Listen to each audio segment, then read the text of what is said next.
भारत लोकतंत्र की सबसे बड़ी जननी या भूमि।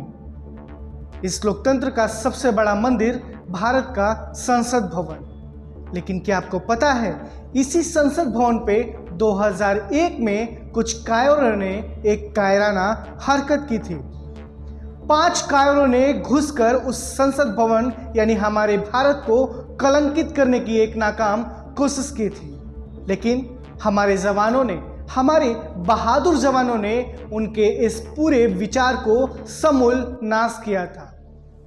आज उसी घटना या कहे आतंकी वारदात की 22वीं वर्षगांठ है। भारत अपने शहीदों को नमन करता है, लेकिन उससे पहले हमने जानना चाहिए कि आखिर उस दिन पूरे संसद भवन में और हमारे भारत में क्या हुआ था। क्या है उस संसद भवन पर हमले की पूरी कहानी, आज जानेंगे इस वीडियो में। नमस्कार, आप देख रहे हैं बिहार 24 न्यूज़। मेरा नाम है सुमेश्वर कुमार सोनू। 13 दिसंबर 2001 भारत के संसद भवन में शीतकालीन सत्र चल रहा था। उस दिन भारत में महिला आरक्षण बिल पर कुछ बैठकें होने वाली थी। हालांकि संसद भवन उस समय जिस समय यह हमला हुआ, कुछ कारणों की वजह से स्थगित कर दिया गया था। लेकिन उसी संसद भवन के बाहर खड़े तब के उपराष्ट्रपति के कार से एक उजला एम्बेसडर कार टकराती है। उस एम्बेसडर कार से 5 आतंकी जल्दी से जल्दी बाहर निकलते हैं और हमारे संसद भवन की ओर बढ़ने लगते हैं।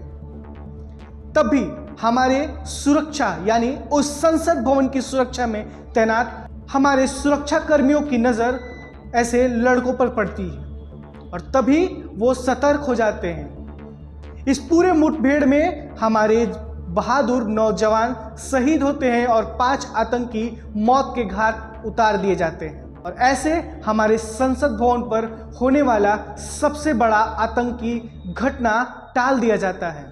अगर ये संसद भवन आतंकी हमला नहीं टाला जाता तो तब उस भवन के अंदर यानी संसद भवन के अंदर मौजूद 400 से अधिक सांसदों की जान खतरे में पड़ जाती।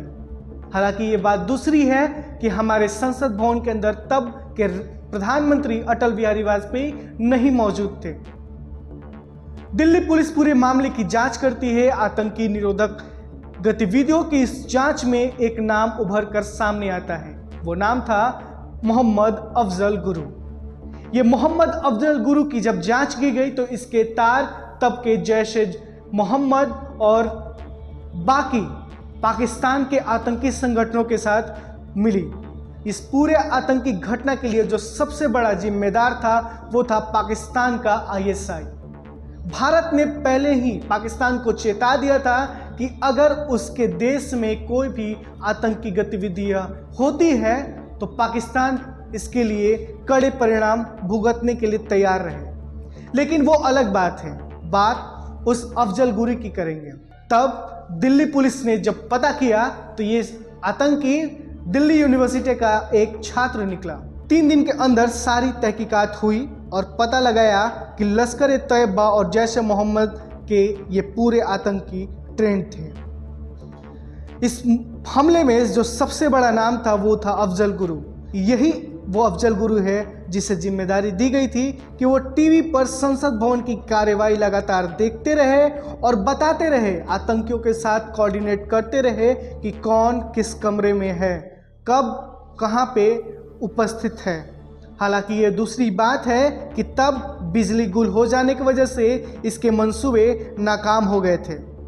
15 दिसंबर को अफजल गुरु को दिल्ली से गिरफ्तार किया गया।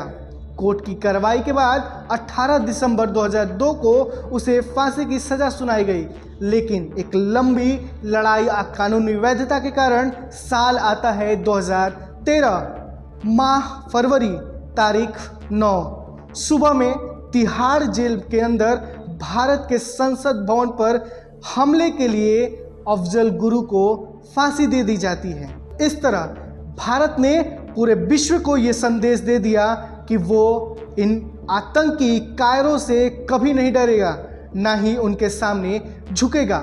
आज उसी आतंकी हमले की 22वीं वर्षगांठ है और ऐसे में हम नमन करते हैं अपने उन सभी शहीदों को जिन्होंने अपने प्राणों की आहुति देकर हमारे संसद भवन, हमारे देश को सुरक्षित रखा है। अभी तक के लिए इतना ही। बाकी अन्य खबरों के लिए देखते रहिए बिहार 24 न्यूज़। धन्यवाद।